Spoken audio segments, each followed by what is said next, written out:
I unfortunately watched Secret Invasion episode 3, so we're going to talk about that as well. Yeah, it's coming together. I mean, not great. Yeah, it's definitely come together.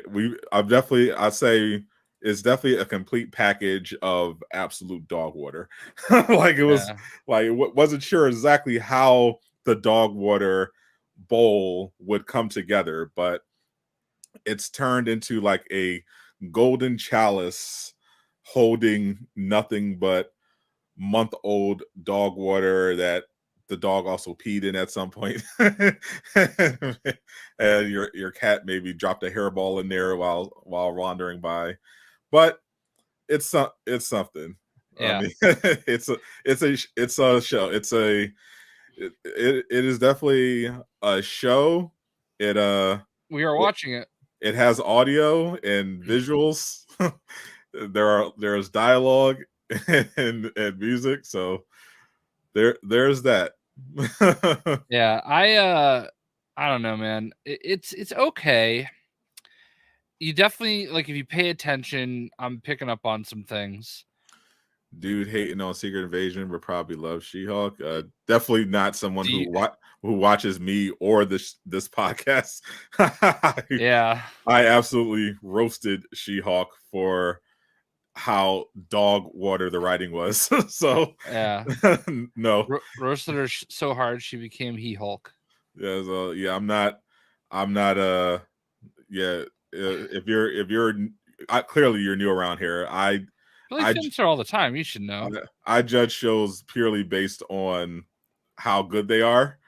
I don't put them up against anything else. I don't have biases. I'm not one of these chronically online weirdos who can't separate their personal feelings from reality or art. I can look at a piece of art and say, hey, I like that.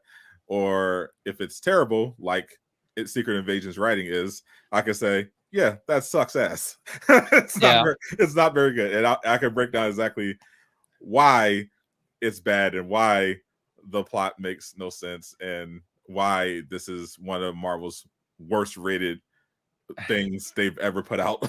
Yeah, it's very weak. The Skrull are they're finally becoming evil. I mean, that's what they were always in the comics. So yeah. I guess there's that. I mean, the problem. Well, should we just dive into? Let's just get it out of the way. Let's just get it out the way. Then we'll talk about Comic-Con, the fun stuff out of the way. So so the theme of Secret Invasion so far is that everyone hates Nick Fury. Nick Fury sucks. Nick Fury's terrible. That's basically the whole theme of the show. It's become a very growing and annoying trend about when it comes to Marvel, post Captain Marvel, and they really like the amount the writers hate Nick Fury is like aggressive. Like it's bad. It's bad. How like it's weird that you would build a show around a character to get, because you presume you're like, oh, we're making a Nick Fury show. Let's hope people come in and they want to see Nick Fury be cool and have fun with Nick Fury. But in the minds of these writers, they're like, oh no, I'm coming to a Nick Fury show to hear you shit all over Nick Fury and make him sound like the worst person ever. And I mean, it was pretty overt in the first 2 episodes. The whole thing was like, oh yeah, we want to destroy the world, but it's totally your fault, Nick Fury, because you left. You got snapped, and then you went to a space station for some reason, probably to defend the Earth. But who cares? That doesn't matter because you left. You promised, and that's why we're not evil. We're just doing this because Nick Fury's bad, and also humans are bad anyway. Blah blah blah. And then they really doubled down in this episode because Talos, literally in the car, basically says, not even basically, literally says, Nick Fury is worthless. He is trash. He would not have anything if it wasn't for the Skrulls. He breaks this down because they were having this riveting conversation while about to do their spy mission, and they were talking about, as you would expect in a spy show, dogs. Why do people like dogs? What's the thing about dogs? And they talked about, why do dogs? Why do you pick up shit? What's that? What's what that whole dynamic? And Fury's like, well, I've been picking up your crap for 30 years, and Tal's like, oh really? Well, actually, you were nothing. You were a loser in a desk job, and then when we came to Earth, we saved you, Nick Fury. You're okay. You're somewhat smart, but nothing you've done would have any merit without us. You got promoted. We did that. You stopped terrorists. We did that. You got intel. We did that. You are nothing, Nick Fury, without the Skrull. Also, that cool story we thought we were going to get because of your eye patch, actually you got scratched by a cat. So your war scar isn't even cool. You suck, Nick Fury. You're terrible. You're worthless. No one needs you. That's literally Secret Invasion. Yeah. That is literally the show. Yeah. I mean, that's not wrong. I mean, in the comics, everybody hates Nick Fury too. So I guess there is some merit to setting it up this way, but everybody hates Nick Fury because he takes what he wants, he does what he wants. Exactly. And this is a little bit different.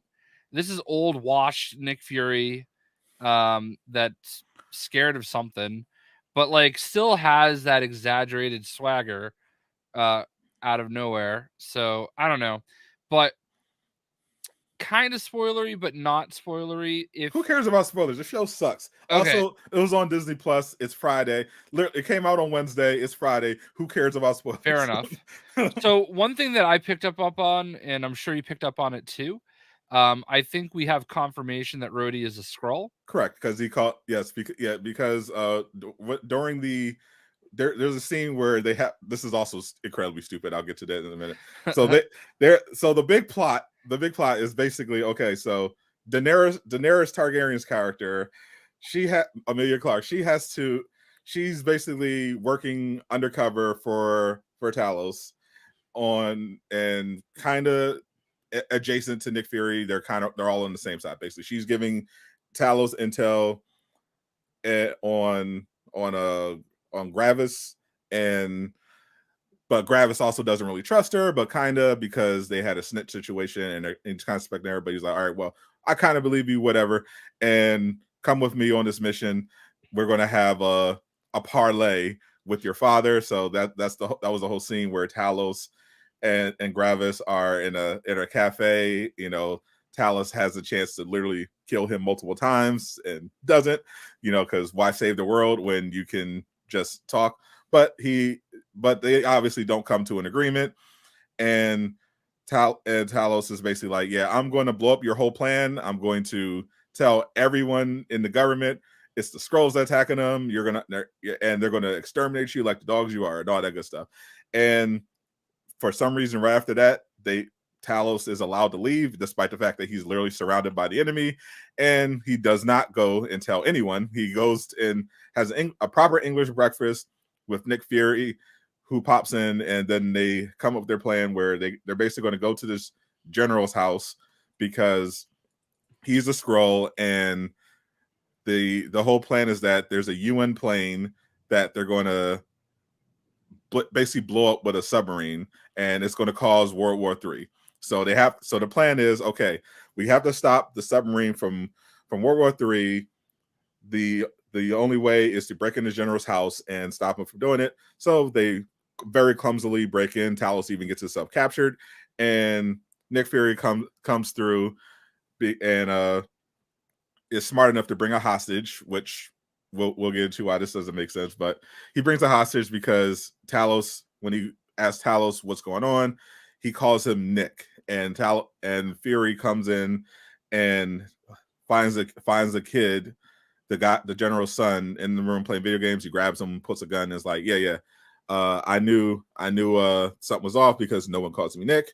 And that basically is a hint that Rhodey is a Skrull, because in their scene, he calls Fury Nick. Everyone calls him Fury.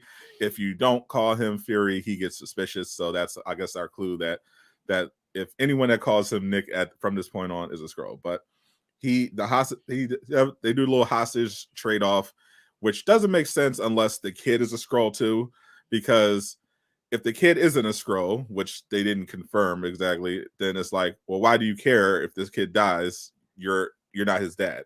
But if he is a Skrull, it's like, okay, cool.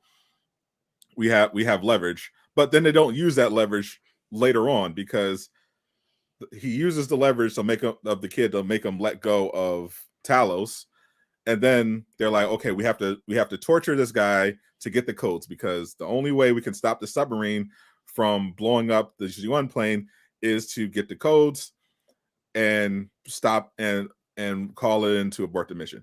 Of course, the obvious solution is to literally just contact the plane and tell them to turn around because it's about to get blown up, or tell everyone the Skrulls are invading and trying to destroy the world, but no one ever does that. So somehow they still have the element of surprise, and they just spend this whole segment trying to unsuccessfully torture this guy in order to get him to give up the code, but they never at any point threaten his son like they previously did to get him to let go of Talos. They just ignore that and end up killing him, so they don't get the code. But I don't think the son's a Skrull, because they have the real general being held, so they could access his memories. So I just think the kid doesn't know that his dad in this case is not his dad, in which case it wouldn't even make sense for him to even work as a hostage, because it's like, okay, he's a kid, I don't care. I'm about to destroy. He's literally working to destroy all of humanity. Like, why would he give up Talos in exchange for a kid that's not his, that he's going to kill anyway? Why are people coming here thinking this is Comic-Con?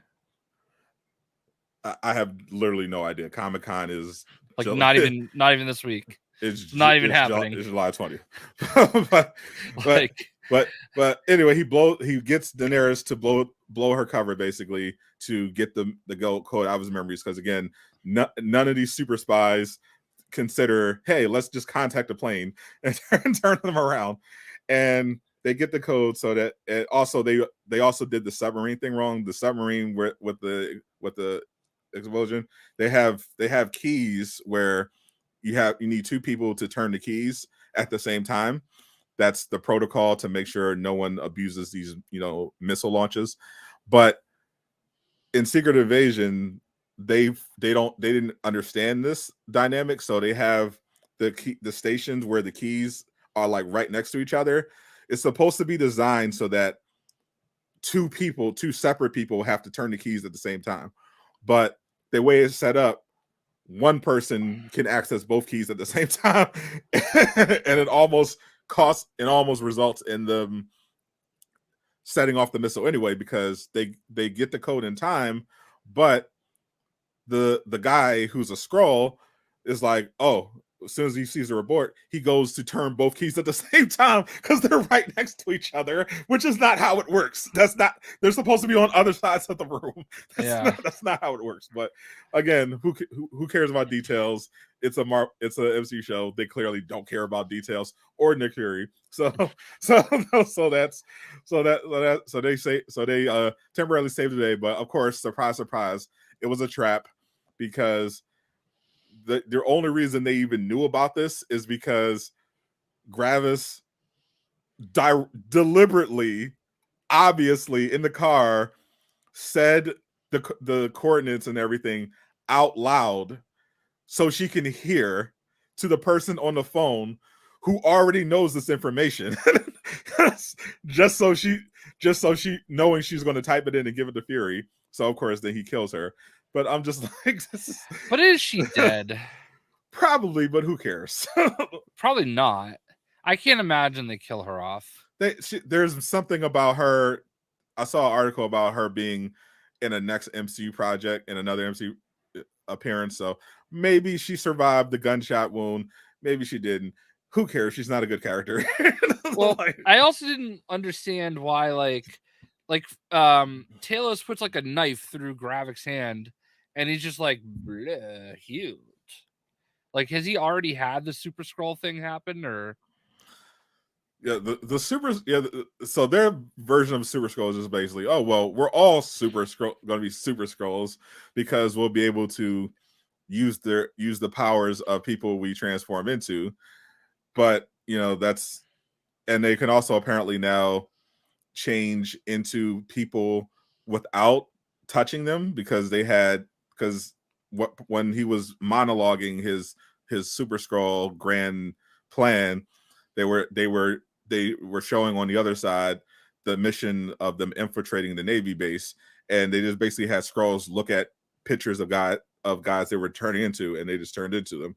So the whole excuse that they gave, the throwaway excuse that they gave for why the Avengers or anyone like that wasn't involved was because, oh well, we could just turn into them and it would be chaos. Except, well, before you could turn into them, but you wouldn't have their powers, and you would have to capture them in order to do so. But also now you don't have to, so you can also just turn into them just by looking at a picture of them anyway. And so the actual reason the Avengers aren't involved is because, one, they can't comprehend writing that, writing a script that incorporates that, and also they obviously can't afford the cameos because this is very much a budget show. So they're trying to write around the obvious that reasons why the Avengers aren't involved in what is most definitely an Avengers level plot. Like, come on. Yeah. Well, I mean, in the comics, Secret Invasion involved like everybody, Yeah. Like, I remember Spider-Woman was the Skrull Queen. So yeah, it's a show and it's on. I mean, I didn't even need much. I just needed it to be like moderately entertaining, and it's like extremely boring. Like the entire show is two people in a room talking to each other, followed by two people in a room talking to each other, followed by two people in a room talking to each other, followed by a brief action sequence, followed by two people in a room talking to each other. That's what a lot of the Disney Plus stuff has been. It's been dialogue heavy, and that's because you're only going to get so much for $5 a month. Like, doesn't matter how many subs there are. Like, they have to pay for this somehow, and these shows have been kind of lower budget. Yeah, I wonder why. I mean, they could definitely. I feel like if they weren't constantly putting out garbage, they would have some money to spend on some of these shows. I mean, but I don't even buy it as a budget thing because there are plenty of shows. There are internet YouTube based shows that are amazing with not even a fraction of the money they spend on these shows. So it's not even a matter of budget. Like my problem with Secret Invasion isn't that it's not enough CGI or it's not enough expensive cameos. It's that it sucks. The writing is the plot itself makes no sense. Like, and the main character, that the main reason we're supposed to be tuning into the show, Nick Fury, the writers clearly hate him, and they're trying to directly make it seem like Nick Fury isn't cool at all. He's just this terrible character. They're spending most of the show deconstructing him, and the other half trying to justify the Skrulls committing literal genocide. It doesn't make it's like I distinctly remember them talking about, oh, there are no bad guys. Oh, this is going to be a spy thriller. There's no good or evil here. It's shades of gray. There are no bad guys here. I mean, literally, the bad guy here wants to exterminate all humans, and Fury and Talos are like, don't do that. How is that shades of gray? Like, because you came up with a half-ass reason? Well, Nick Fury promised them their own planet 30 years ago, and now because they don't have a planet of their own, You exterminate everyone on Earth. Yeah. Here's the real question I have, okay? So, like, over the course of 30 years, more Skrull are arriving, and they put out the beacon, they put out the call. Yep. Everybody Skrulls. come here. Million Skrulls. So two questions. Number one, how did they get here?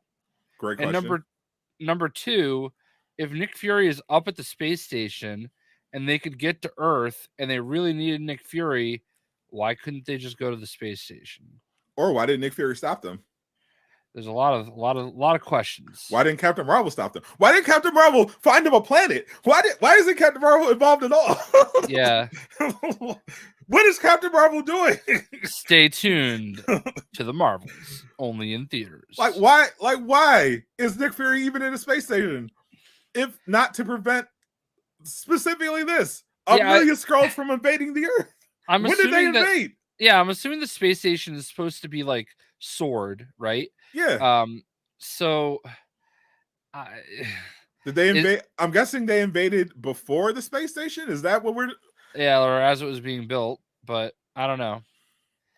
I mean, they are Skrull, but like, yeah, it's really weird. Like the whole thing. I mean, I'm assuming and I'm hoping that when it's all played out, when it's all said and done, we're gonna be able to look back on it and say, "I can't wait till it's over." We're gonna look back on it and be like, "Oh, I see," but yeah, I have a feeling by the end I'm going to say, "Oh, I see. They are complete hacks. They don't know what they're doing." Yeah. I mean, it's interesting, but I'm not even asking for excellent. I'm easier to please than you, obviously, and even I'm like, man, like it's tough to make She-Hulk look entertaining. Jay, I would take Hawkeye at this point. I mean, yeah, all right.